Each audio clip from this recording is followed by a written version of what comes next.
ये अच्छी स्थिति में हो। ठीक है, तो किसी बिंदु की जब बात हो जाएगी तो वहां पर कोई एक बिंदु ले लिया जाएगा जहां हमें क्या करना है, वैद्युत क्षेत्र की तीव्रता ज्ञात करनी। ठीक है बच्चों, तो यहाँ पर क्या होगा, माना ए बी कोई क्या है, ध्रुव है, द्विध्रुव है। क्या माना ए बी क्या है, कोई द्विध्रुव है। माना ए बी कोई द्विध्रुव है। देखो ए बी एक द्विध्रुव है, ध्यान से मेरी बात समझते जाओ। ठीक है, रटना नहीं पड़ेगा। देखो माना ए बी कोई दो ध्रुव है, ये बच्चा द्विध्रुव है ए बी। क्लियर हुआ? अब इस पे प्लस क्यू और माइनस क्यू आवेश है। ठीक है, क्या है, द्विध्रुव है, द्विध्रुव है जिस पर ठीक है क्रमशः, जिस पर क्रमशः प्लस क्यू और माइनस क्यू आवेश है, आवेश है। ठीक है, ठीक ना बच्चों? तो ए बी के बीच की दूरी बच्चों कितनी है, ए बी के बीच की दूरी कितनी है, यहाँ ए बी की लंबाई सीधे लिख लो, ए बी की लंबाई कितनी है बच्चों? देखो ए बी की पूरी लंबाई कितना है, 2l, राइट। ए बी की पूरी लंबाई कितनी हो गई, 2l। ठीक है, ध्यान समझिएगा। अब यहाँ जो बिंदु O है, बिंदु O है, इस बिंदु से क्या किए, r दूरी पर एक बिंदु P ले लिए। क्या ले लिए? बिंदु O से क्या, बिंदु O से r दूरी पर बिंदु क्या ले लिए, बिंदु P ले लिए, बिंदु P। ध्यान देना, अब बिंदु O से r दूरी पर बिंदु P पर वैद्युत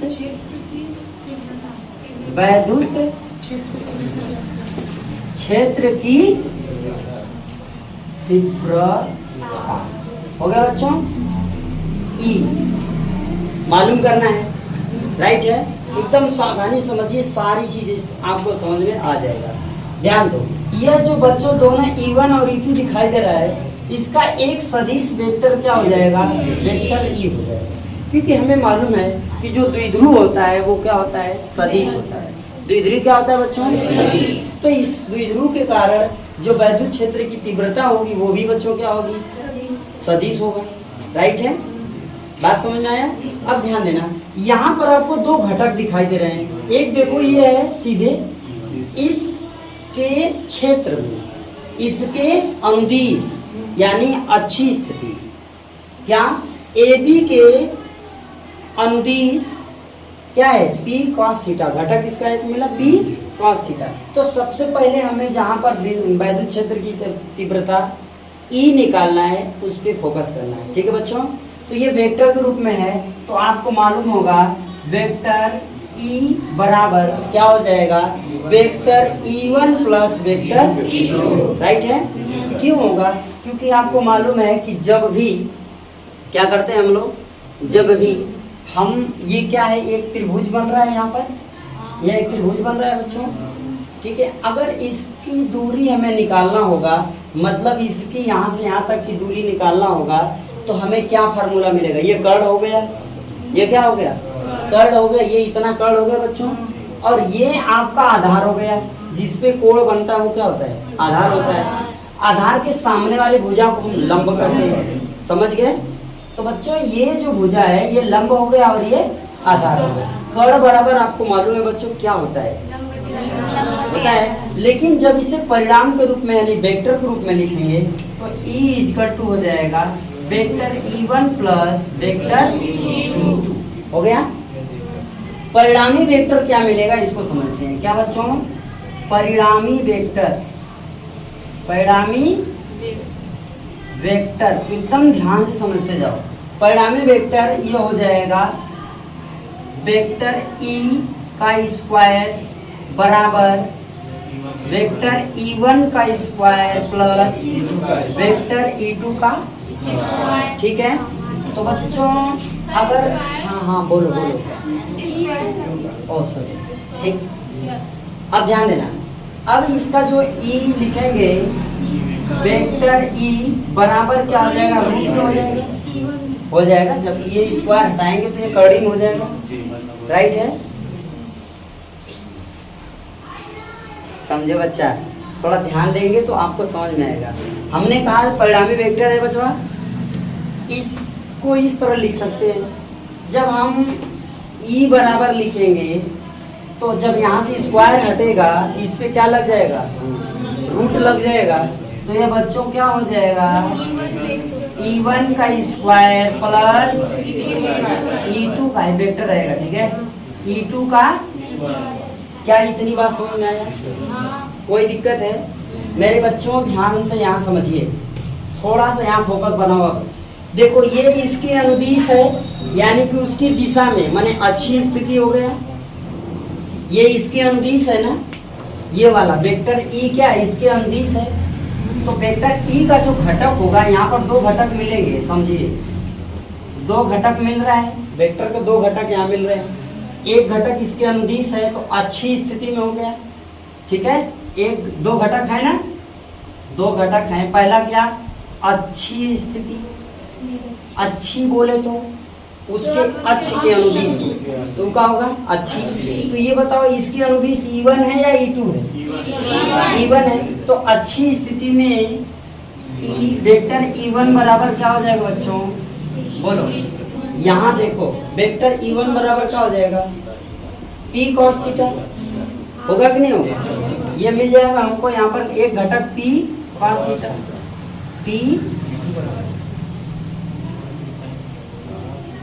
P cos थीटा एक घटक मिल जाएगा। और दूसरा घटक क्या मिलेगा, ये इसके क्या है, लंबवत, यानी कि निरक्षी स्थिति है, तो वो क्या मिल जाएगा, P sin थीटा। क्या इतनी बात समझ में? अच्छी स्थिति में क्या होगा, P cos थीटा। यहाँ पर ऐसे समझ लो, अच्छी स्थिति में घटक क्या होगा, P cos थीटा, और दूसरा क्या, निरक्षी स्थिति में क्या हो जाएगा, P sin थीटा। क्या ये बात क्लियर हुई? इसमें किसी को कोई कंफ्यूजन है या नहीं है? नहीं है। इतनी पॉइंट आप नोट करिए, ठीक है। इस पॉइंट को नोट करिए, फिर आगे बढ़ते हैं। ओके बच्चों, नोट करो फटाफट, इतना पॉइंट लिखो, सावधानी से देखो। यहाँ क्या बोल रहा है, वैद्युत द्विध्रुव के कारण किसी बिंदु पर वैद्युत क्षेत्र की, मतलब किसी बिंदु को बोल रहा है, ये नहीं कह रहा है कि अच्छी स्थिति में या निरक्षी स्थिति में, राइट है ना। चले अब देखो, तो ये जो बना हुआ जो आपका ये द्विध्रुव दिखाई दे रहा है, अब यहाँ देख रहे हो कि यहाँ भी द्विध्रुव लिखा हुआ है। तो ये जो द्विध्रुव, इसको देखो ये किस क्षेत्र में है, लंबवत है या ऊर्ध्वाधर है या क्षैतिज है? ये ऊर्ध्वाधर लंबवत दोनों बात एक होता है ना। तो ये क्षैतिज है या ऊर्ध्वाधर है? ऊर्ध्वाधर है। तो इस पे कौन सा कोण बनेगा? तो ये जो घटक होगा वो कौन सा घटक होगा? यही घटक यहाँ पर आपको दिखाएगा, राइट है। अब ये देखो ये किस दिशा में दिखाई दे रहा है, इस बिंदु P के क्षेत्र की दिशा में दिखा रहा है। तो ये इसके क्या है, अनुदिश है, माने ये इसके अक्ष के अनुदिश है, ठीक है। तो जब ये क्षैतिज में बनता है तो कोण कौन सा बनता है, cos थीटा। तो ये बच्चों E1 घटक E1 है, ठीक है, उसके लिए P cos थीटा। ये जो घटक मिलेगा E2 पर मिलेगा, माने ये वाला P sin थीटा। क्लियर हो गया, समझ में बात आ गई? वही चीज हमने यहाँ पर लिखा है। आपको मालूम है वैद्युत क्षेत्र की तीव्रता वेक्टर के रूप में लिखा जाए तो E बराबर E1 प्लस E2 होगा। इसका परिणामी वेक्टर होता है वेक्टर E स्क्वायर बराबर क्या हो गया, equal to vector E1 square plus vector E2 का स्क्वायर, ठीक है। तो वेक्टर E इक्वल टू ये कड़ी में हो जाएगा बच्चों, क्योंकि यहाँ से स्क्वायर हटेगा तो कड़ी लग जाएगी, फिर इसको स्क्वायर कर लेंगे कड़ी हट जाएगी, ठीक है। अब यहाँ दो स्थिति दिखाई दे रहे हैं, दो घटक दिखाई दे रहे हैं आपको, एक ये वाला घटक मतलब एक ये वाला घटक, और एक इसके अनुदिश माने E2, ये इसका अच्छी स्थिति में जो घटक है। तो जो अच्छी स्थिति में घटक होगा वो क्या होगा बाबू, P cos थीटा। जो निरक्षी स्थिति में होगा वो क्या होगा, P sin, राइट है। मेरे बच्चों आगे बढ़ा जाए क्या? चलिए अब थोड़ा ध्यान दीजिए, इसी बात को आप लोग दिमाग में रखे रहिएगा, आगे आपको अभी यही काम आएगा। एक बात बताओ, आप लोग अच्छी स्थिति पढ़े हो? यस बोलो। अच्छी स्थिति में ई बराबर आपका फॉर्मूला क्या है बच्चों? अच्छी स्थिति वाला हो जाएगा 1/2p/r। ये किसके लिए? अच्छी स्थिति। निरच्छी स्थिति के लिए क्या है बच्चों? ई बराबर क्या? 1/4πε0 इंटू p/, ये किसके लिए? हमें रखना है ना वैद्युत क्षेत्र की तीव्रता। ई बराबर अब क्या हो जाएगा बच्चों? करड़ी में हम लोगों ने लिखा है। अब मैं ये ई बराबर क्यों लिख रहा हूँ?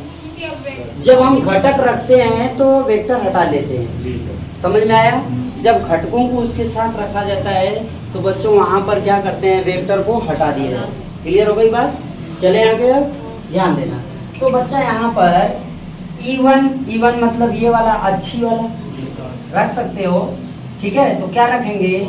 1/4πε0 इंटू क्या हो जाएगा? 2p। ये कौन सी स्थिति है? अच्छी स्थिति है। और अभी जस्ट नीचे आप लोग अच्छी स्थिति में लिखे थे क्या? p cos theta. तो यहाँ लिखा है 2p, तो 2p cos थीटा हो जाएगा। अपान क्या हो जाएगा? r क्यू, राइट है? इस पूरे का बच्चों क्या होगा? Whole square, right? कोई कंफ्यूजन किसी को? इक्वल टू फार्मूले में क्या है? प्लस है ना बच्चों? बनी समझ में आ रहा है बच्चों? जा भाई, नहीं मुंह धो के नहा के आओ तब एक बोतल ले लो, यहाँ पर पकड़ो, गली में मुंह धो लो, मशीन पे जाओगे बहुत समय लगेगा। इधर देखो ध्यान से, सावधानी समझो। ई बराबर ये हो गया हमको क्या? क्लियर? E1 की वैल्यू यहाँ पर हमने रख दिया। अब हमें E2 की वैल्यू रखनी है। तो E2 कौन सी स्थिति में है? अच्छी या निरच्छी? कौन सी स्थिति? निरच्छी स्थिति के लिए क्या हो जाएगा? 1/4πε0 इंटू p sin θ/r का होल। Any doubt? किसी को कोई समस्या है इसमें? समझ में आया बच्चों? ये कैसे रखा जा रहा है? क्लियर हो रहा है?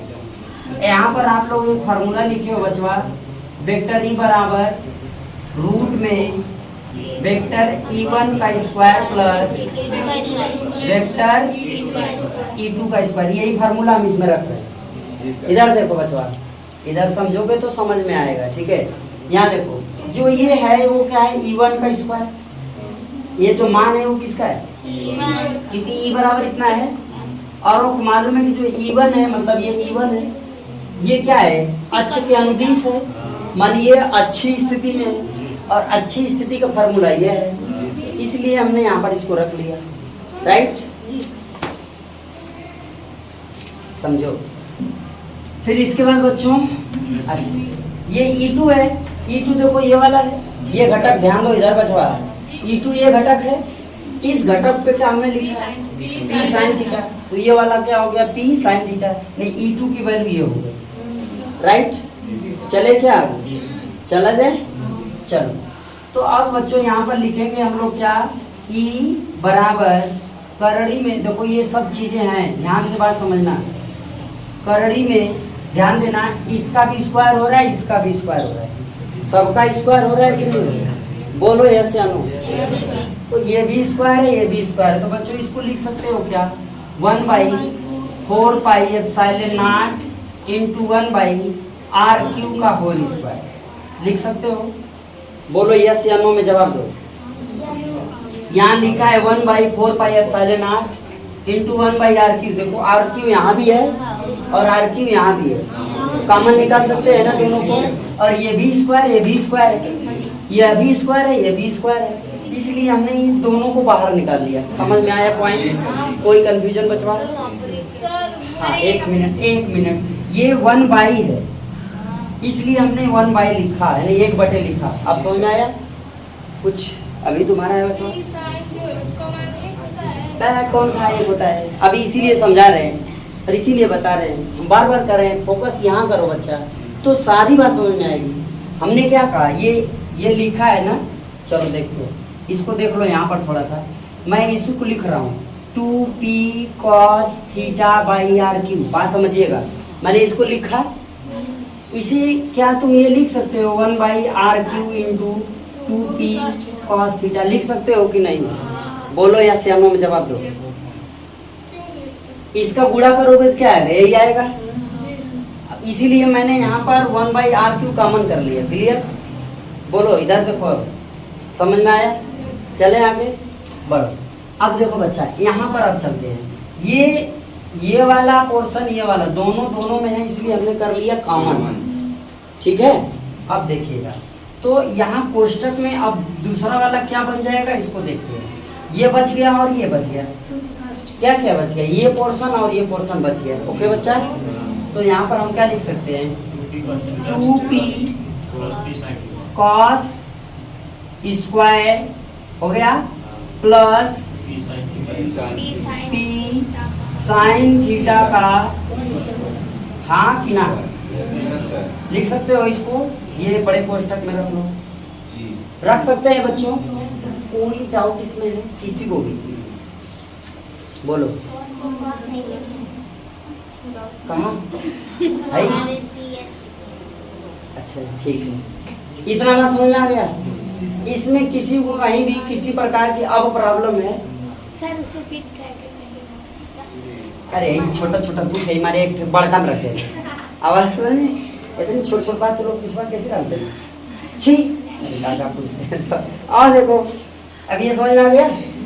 ये देखो स्क्वायर में है बच्चा, हाई दोनों स्क्वायर में है, इसको कड़ी से बाहर निकाल सकते हो। ये दोनों स्क्वायर में कड़ी से बाहर निकाल सकते हैं। बोलो, निकाल सकते हैं ना? तुमको बच्चा क्लियर है? नहीं तो नहीं, हाँ तो हाँ। क्लियर? ये स्क्वायर है इसलिए कड़ी से बाहर इसको निकाल सकते हैं। ठीक है, चलें अब आ जाओ। तो E बराबर बच्चों क्या हो जाएगा 1 by 4 pi epsilon not into 1 by r q. हो गया? बोलो, चले। देखो अब ये आप चाहो तो इसको फिर गणड़ी में लिख लो, इतना चीज। ये क्या हो जाएगा 2 दूना 2 दूना 4 p square cos square theta हो गया plus p square sine square theta. ये इसको आप एक ब्रैकेट में कर लो। अभी क्लियर हुआ? अभी किसी प्रकार में किसी कंफ्यूजन है बच्चों यहाँ पर है या नहीं है? जानो, यहाँ p स्क्वायर कॉमन मिल रहा है, तो p स्क्वायर दोनों में है, तो p स्क्वायर कॉमन कर लें, बाहर निकल लिया जाए। ठीक है, देखो तो अब E बराबर क्या हो जाएगा बच्चा 1 by 4 pi epsilon not into p by r q. अरे p स्क्वायर निकालोगे, कड़ी से बाहर आएगा तो p हो जाएगा। नहीं समझ में आया? समझ में आया या नहीं? बड़े मैंने कहा नहीं समझ में आया, बोल दिया करो, मुंह से बोलो तब समझेंगे। आओ देखो, E बराबर 1 by 4 pi epsilon not into 1 by r q. इतना तो क्लियर है बच्चा, यहाँ तो कोई दिक्कत नहीं है। फिर ये करड़ी में आ जाओ, ये p स्क्वायर, ये भी p स्क्वायर है ना, p स्क्वायर ये भी p स्क्वायर, दोनों कॉमन निकल सकता है, तो ये हो जाएगा p का स्क्वायर। बोलो, अब यहाँ कोष्टक में 4 साइन क्या 4 cos square plus sine square. अब तो समझ में आया होगा। जैसे इन सबको कड़ी से बाहर निकाले थे, स्क्वायर था, उसी तरह ये भी तो स्क्वायर है, इसको भी कड़ी से बाहर निकाला जा सकता है। क्या ये बात समझ में आई? अब थोड़ा सा आगे बढ़ते हैं, इसका तो काम हो गया है। चलिए बच्चों, यहाँ पर थोड़ा फोकस बनाओ, ध्यान देना, इस बात पे थोड़ा सा ध्यान दोगे तो क्लियर होगा। देखिए, तब यही चीज हम लिखेंगे, p बाहर आ जाएगा।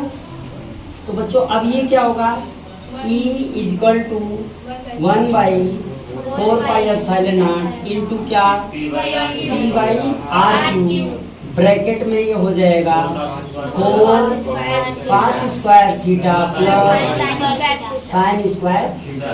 कोई डाउट है बच्चों किसी को? चलें क्या आगे? आ जाओ। तो ये E बराबर 1/4πε0 P/r3। एक बात यहाँ पर देख लो, यहीं पर लिख दें, चलो यहीं पर लिख लेते हैं। जहाँ आपको मालूम होना चाहिए साइन स्क्वायर थीटा बराबर होता है 1 माइनस कॉस स्क्वायर थीटा होता है। साइन स्क्वायर थीटा बराबर क्या होता है? 1 माइनस कॉस स्क्वायर थीटा। कोई कंफ्यूजन किसी को है? चले चलो आ जाओ। तो इसे हम करड़ी में बच्चों क्या लिख सकते हैं? 4 कॉस स्क्वायर थीटा, ये प्लस कोष्टक में 1 माइनस कॉस स्क्वायर, राइट है? Any confusion? चलिए E इजकल टू 1/4πε0। क्या ये दिखाई दे रहा है? फिर से देखो, दिखाई दे रहा है? चलो तो E equal to 1/4πε0 into P/r3। देखा, P/r3 ये ब्रैकेट में क्या हो जाएगा? ये देखो, इसको लिखो 4 cos square theta plus 1 minus cos square theta हो जाएगा। बस एक लाइन और लिख लो बच्चों, क्लियर हो गया। 1/4πε0 इंटू P/r3 ब्रैकेट में, ये देखो -1 है और ये +4 है, तो कितना आएगा? +3 आएगा। कितना आएगा? तो ये +1 है तो +1 लिख लिया जाए। 4 में से 1 जाएगा, का आएगा? 3 आ गया। और ये है क्या? Cos square. ये हो गया किसी बिंदु पर वैद्युत क्षेत्र की तीव्रता वैद्युत द्विध्रुव के कारण। समझ में आया? किसी को अभी इसमें कोई कंफ्यूजन हो तो बोल सकता है। नहीं है? क्या क्या क्या ये वाला लास्ट यही वाला ना, मतलब यहाँ देखो, ये 4 cos square theta plus 1 minus cos square, minus cos square theta को 4 कॉस स्क्वायर थीटा में से निकाल देंगे, माने 4 में से 1 निकाल देंगे। कितना बचेगा बच्चा? तो यहाँ पर 3 में लिख दिया। समझ में आ गया? ये पूरा हो गया वैद्युत क्षेत्र की तीव्रता किसके लिए? वैद्युत द्विध्रुव के कारण किसी बिंदु पर। क्या बच्चों क्लियर हुआ? आप लोग इसको सावधानी से पढ़ोगे बच्चों तो पूरी बात समझ में आ जाएगी। ठीक है? नहीं समझ में अगर आया होगा तो एक बार अच्छे से वीडियो को फिर देख लेना। उसके बाद भी नहीं समझ में आता है तो हमें फिर बताना, हम एक बार फिर आपको बताएंगे।